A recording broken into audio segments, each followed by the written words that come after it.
How's it going, everybody? Welcome back to the channel. If you're like me and own either a compact tractor or a subcompact tractor, or really any tractor at all, when you're using the loader, it's pretty obvious at nighttime that light and lighting is a problem. And the Max 26 is really no different. I mean, the new hood design, the XLT, brought the lights up a little higher, so if you're using your bucket within 2 foot of the ground, you still have good headlights. But if you're doing anything more than that, you've basically lost all visibility. So to fix the problem, I bought these Nilight brand, N-I-L-I-G-H-T, Nilight, I believe that's how you say it, light bars. So this is a 12-inch bar here with a flood row and a spotlight row. And then these are the smaller ones for the back. I think they call them 3-inch light maybe, with the same flood and spotlight bulbs inside of it. So I'm going to go ahead, I'm going to mount these in the tractor. I have some extra aluminum here. I'm going to build some brackets per se to clamp around the ROPS so I don't have to drill holes in the ROPS. I just don't want to do it for many reasons. One, getting water inside there, it can corrode the pipes. And two, if I decide to change my mind in the future, I'd just rather not have holes in the ROPS to plug or to deal with, right? So I got the aluminum plating here. We're going to do some machining on this. I've got a little mill drill machine here in my garage I got. We're going to pop some holes in this plate. We'll deburr the edges a little bit with the grinder, and then we'll paint them black so they'll kind of match the ROPS. And I've got 5/16, 18 bolts, washers, and nuts that we're going to use to attach it together. And then some clear rubber pads I'm going to stick to these aluminum plates just to kind of keep it from sliding and from rubbing on the painted roll bar. I've got some butt splices here with heat shrink on them I'm going to use to help put the wire together. I've got some grommets here, so when I cut the hole up front by the radiator, I can run the wires back through and not have it wearing on the metal. And then I've got the wiring harness that came with the lights. It's 12 foot and it has the on-off switch that I'll mount up on the dash. But the 12-foot wiring harness does not reach all the way at the back. And instead of buying 2 separate wiring harness extensions, I went ahead and bought some 16-gauge coated wire, so it'll match the wiring harness wire. And then I have this split cable, plastic cable conduit that I will use to wrap this all in and keep it all safe here, running from front to back, just to kind of keep any elements wearing on it on the casing of the wiring, and to help protect it a little bit in case it's near a hot spot per se. And as always, if you guys are enjoying what you're seeing today, give me the thumbs up on the video. Leave some comments down here below, things you would like to see maybe improved upon, or if there's something in this installation you'd like to see in more detail. And if you are liking what you're seeing, go ahead and, if you feel inclined to, subscribe to the channel. I appreciate all the subscriptions thus far, and then everybody in the YouTube family so far it's been great having you along on the ride. All right, so I'm gonna do here, I kind of got one already laid out to show you, but I am coloring in the corners with a black marker so I can lay it out with my calipers. Usually I want to use like a steel bluing, like a Dicom or something like that, but I don't have any on hand. I thought I did, so I'm just gonna do like this, just kind of color corners in, just so I can get something to scratch on. And then what I'll do is I'm using my calipers here. I'm sitting on a 1/2 inch from the edge, and then I'm just taking it and dragging it across that surface. And by doing that, it leaves a scratch mark that you can see. It scratches off the marker. Hopefully they show up on camera. You can see them. Now I will take my center punch, or prick punch. I don't know which one I actually got out here. Actually, this is my center punch. Line it up right where those lines meet. Give her a nice tap. Hard tap, and that's where I will place the drill bit when I drill the holes, just like that. So.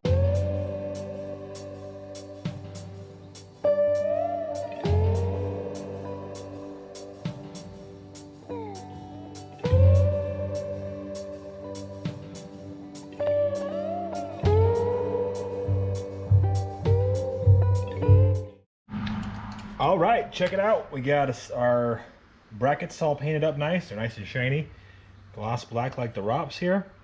And what I'm going to do, I marked these when I put them on just to make sure I put them on the same side and top bottom, just to make sure everything fits together as they originally did, and to make sure the match sets still work.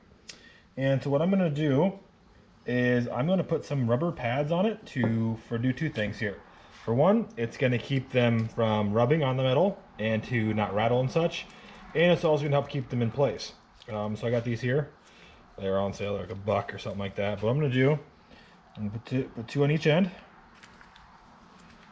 and then I'm going to put one in the middle, just to kind of give it a an extra little, you know, something to connect to. And here again, this is really, you know, up to your discretion of what you want to do. I just thought it'd be a good idea to do this, and for the little bit of investment and the rubber feet, I think it's going to be it's going to work really well. I've known in some of the other situations here, people have used just regular rubber and such. Here again, I'm not really placing these anywhere specific, just trying to get them in the middle of the piece there, somewhere in the middle, so that way we can keep the bracket from sliding, like I said, and to help prevent any wearing and rattling on the roll bar, because as you guys are all aware, the actual tractors have a decent amount of shake to them, and I do not want to hear any rattling noises above my head. It'll drive me absolutely insane. So there you go, get the idea. No specific pattern, just in the middle there, to keep it from rubbing on itself. So let's go ahead and install these on the wraps with our bolts and get the lights on them.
All right, holes through. All right, now we got the hole drill. We're gonna go ahead and put one of these grommets in there to protect it, because we do not want this metal wearing on the wires.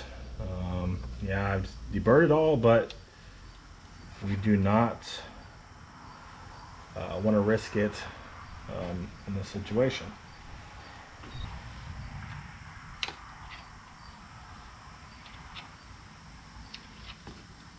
Alrighty. See how it fits on there nice.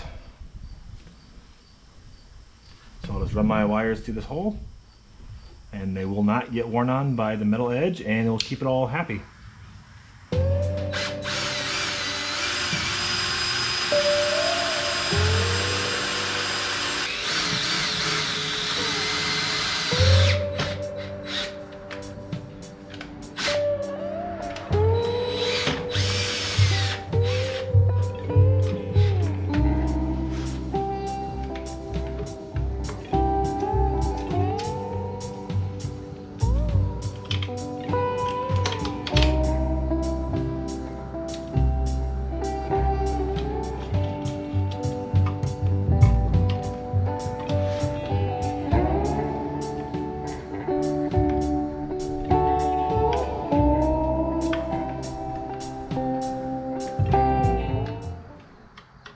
We got this wire here for the battery, so it'll run up over here on top, and we'll connect it into the positive and the negative terminal for power.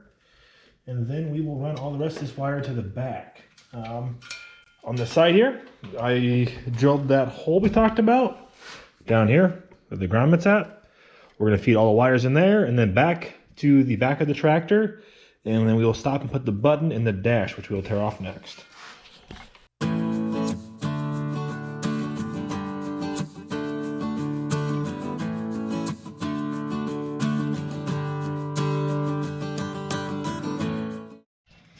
Alright, so now we've got the wires down in there. We're going to go ahead and take some of this plastic flexible conduit and wrap the wires down the front just to protect them a little bit and to keep them from touching things they shouldn't be, because we don't want them to wear. Yes, they are wrapped up well, but the rest of the tractor has this on it anyway. So we're going to go ahead and kind of get a rough estimate how much we need to the firewall there. We'll cut it off. Alright, so we're going to go ahead and wrap these wires. Pull them back up out of here.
All right, just to give you a little bird's eye view of what's happening here. This is the main, I believe, the main hydraulic line that runs front to back to the pump. So I'm running down along besides that pipe there, and then down around here underneath. Then I'm going to zip tie this into here all the way to the back of the tractor to follow back there, and then I'm going to come up along the top and out up to the ROPS. So I think it's going to work out good. And I don't know how to show you all this, but just to give you a better idea, on the side of the tractor, it's going to run along here to the back and then up behind the wheel to all the ROPS.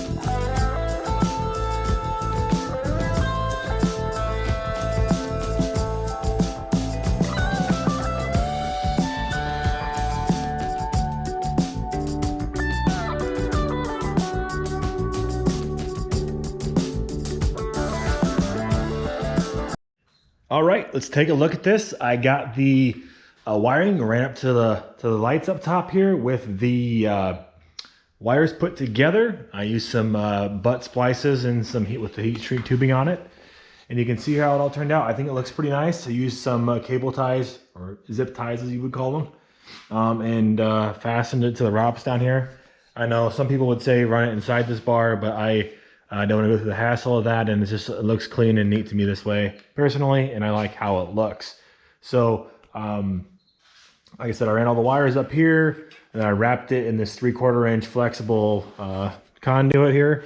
Ran it all the way down around, and then I fed it under here where the lights come out, and then it drops down here and then runs through the middle of the tractor and then zip tied off to various stuff along the bottom there.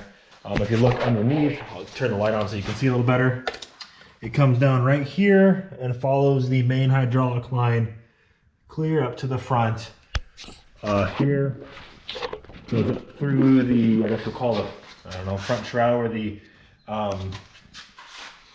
radiator is at, down around.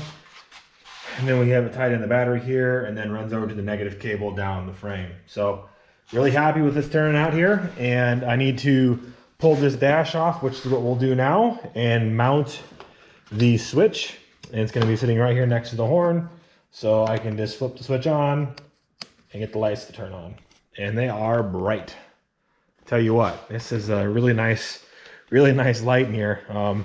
They are looking really, really good. I'm really happy with how it's turned out. I can turn the lights off here quick for you. Give you a quick glance. We're gonna do a whole, test out here when we're done, but I think this is gonna be really nice when it's dark outside here in the middle of the winter. And they're gonna give me plenty of light as I'm pushing snow or working on projects in the nighttime. So let's go ahead and pull this top piece off. If I can tell right, there's a couple of screws down in here, right there, one on each side. No, we'll take off, and hopefully, I think there may be a couple more screws, and I'll point those out when we get there. They should come off. I should be able to pop a hole in that dash with my step drill I got, and put the button in and be done. So really happy with how it's turned out. The brackets look really nice in my opinion. Like I said, I just used some aluminum pieces I had left around, put some holes in them, and you can see there that little gap where the rubber pieces are holding it all apart.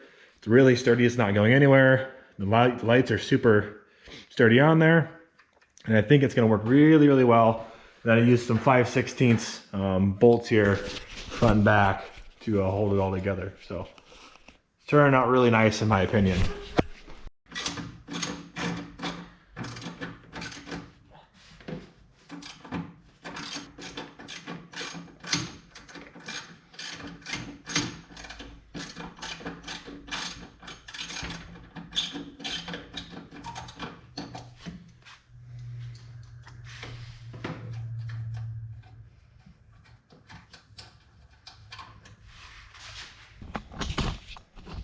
Then there's some little grommets down here you have to take off, and there's one on each side there. Still the same 10mm socket.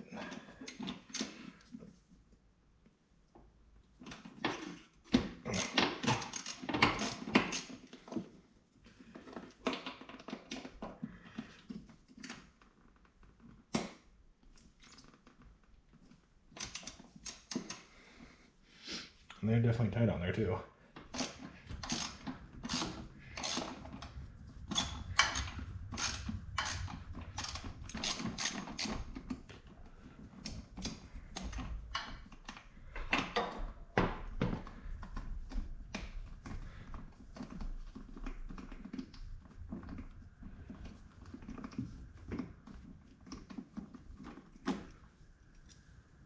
So you do that, this will be loose on this side, and I just need to go to the other side and do the same thing. So once you get those screws out, this piece should just lift right out of there. Up out of the way. It comes off like that. Pretty straightforward and simple. And then to get the dash off itself, there is a couple bolts on top. Again, looks like the same 10mm bolts. Take these two bolts off.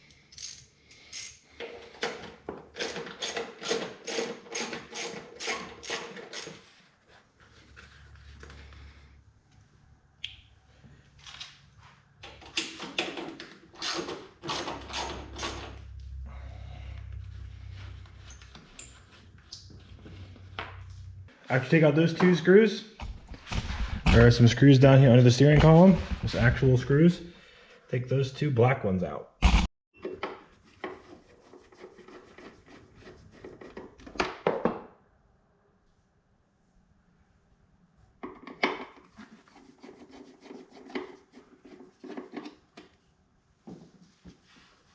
Alright, so those out. It should pop off. Okay, so I got the dash pulled up far enough to see where I can go, where I want to go with it here. I'm not gonna take it off all the way, there's no reason to. I can see where I want to mount it, there's nothing behind it. So I'm gonna go ahead and drill my hole, pop my button in, and then run the wires down here through where the rest of the wires go and then out down here in the harness to meet the rest of them. So let's go ahead and drill a hole in it and go from there. So I've got a step drill here, and this is what I'm gonna do it with. I'm just gonna go ahead and put it on there about where I want it at.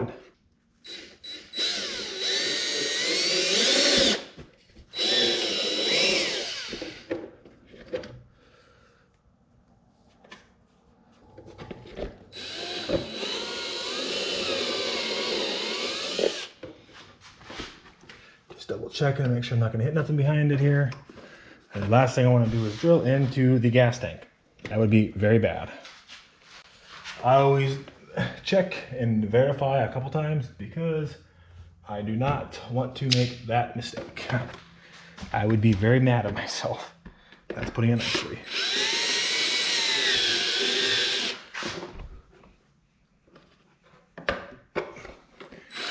Just go slow. Just make sure you don't hit nothing you don't want to. Slow and steady wins the race 90% of the time. So we're gonna do that here and double check our button.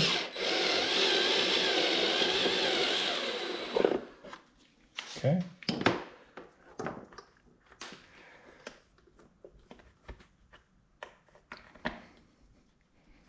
Okay, we need to go just a little bit bigger.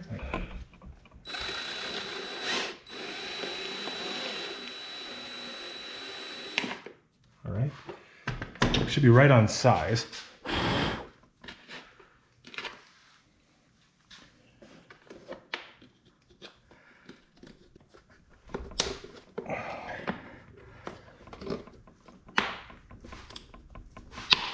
Okay, it's almost there all the way.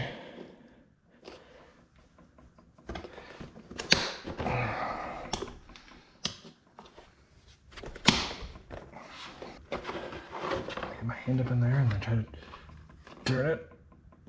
Get her straight. But she is on. Awesome. So we got the button installed there. Works perfectly. So now I just gotta put the wires back on the back side of the button and we'll be done.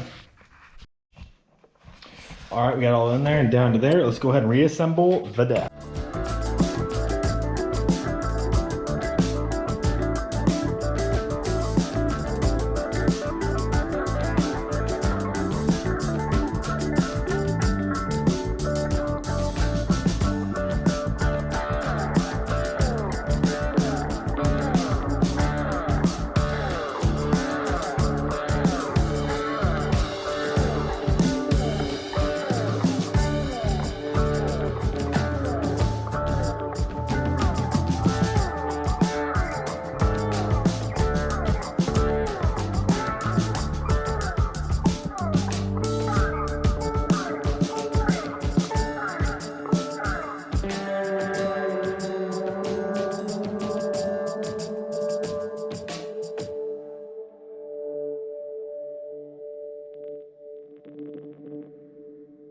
All right, let's give one last walk through here.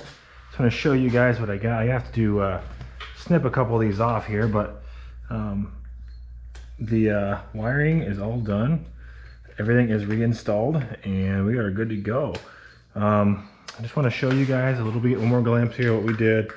And just to reiterate, you know, I'm not a professional at this, but this is something that I think many of you will find valuable when doing this here. So like I said, I'll start here at the front. Again, one last look. Started the battery and ran the cables down. I drilled the hole through the firewall and put that grommet in there, or what you want to call it, the shroud that holds the radiator. Went down here below and then fed up into here to mount the switch, which works. And then the rest of the wiring runs under the tractor about here, up through by the wheel. Try it off good. Up around through here, up the roll bar, up to the lights. So let's go take this on its maiden voyage and see how it performs. I think we're gonna be pretty happy with how this turned out. You know, I'm already ecstatic about the fact of having these lights on here, and it's only gonna help make things better. So let's go ahead and drop the hood, make sure I got all the tools off, and we will go for a test ride.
thanks for joining in today. Hope you guys enjoyed it. I'm really happy with how it's turned out. The brackets I made, painted black, and the lights I bought from Amazon. I think they're like $46. It's a 12-inch bar in the front and 4-inch lights in the back. Extremely happy with how this turned out. I couldn't have asked for much more for the price I paid to do all this. Like I said, also I have the flexible conduit I bought, and then I had to buy a little bit more wire to reach from basically right below the seat here, straight up to the ROPS. Thanks for tuning in, and until next time, this is Kyle signing out.